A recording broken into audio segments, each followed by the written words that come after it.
Have you seen, you mentioned a bunch of shit that was broken, literally with like replacing tires and hoses and fuses and stuff in trucks. But have there been other things you mentioned, like the injection place in Michigan? I think you said it was. Like, have there been things around this, whether it's So many things. manufacturing bins, cleaning bins, being a truck broker, stuff that you've learned in the Oh my last year and a God. half? You or me, dude. So, all right, here's That's what this is all here's about. here's the thing, Chris. This is okay. This is it. This is what I'm about to. I We had a truck breakdown and we needed to get another truck. I'm shitting my pants because now we're down to one truck and we have thousands of customers. In a panic, I start going in like looking for garbage trucks, and I stumble across a guy who posts that he's having a municipality auction, and the auction is for like 200 or 20 used police cars, lawnmowers, just a bunch of shit, honestly bullshit. And I shouldn't have been scrolling through it anyways. It turns out they had two garbage trucks. I'm scrolling through here and I find two 5-year-old garbage trucks. So 2020 garbage trucks that are being auctioned from the city of Wichita Falls, which is like the middle and not, I mean, for me, it's the middle of nowhere, Texas. It's pretty far. I don't want to like insult the people of Wichita, but The first I rental gotta try. property I ever bought in my life was in Wichita Falls, Texas, by the way. Really? So I exactly where it is. And you Yep. sold it. I Congratulations. got out very quickly. Yes. Yeah. Yeah. So I Shout out drove Wichita. out there. They had this auction, and the garbage truck was the very last thing to be auctioned. And as I'm sitting there, I learned more about the auction space.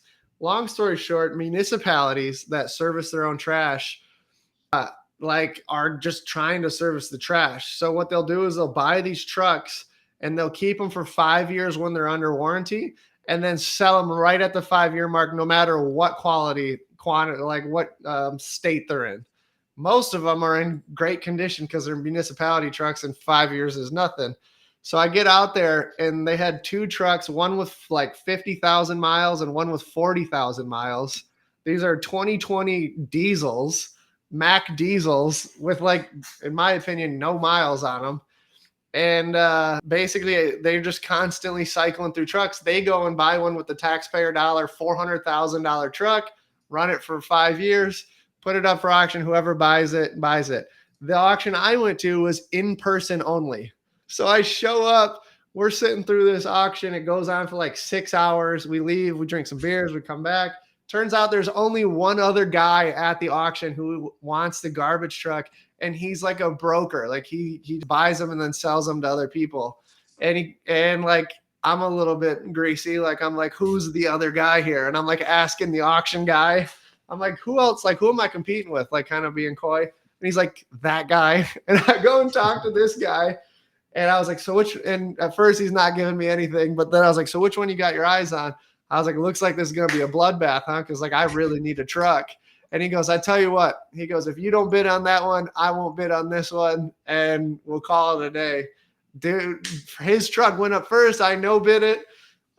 Second truck comes up, the one that I bid on, and I got this truck for $60,000 and financed it through a truck company. And this is where I say this is the absolute game changer.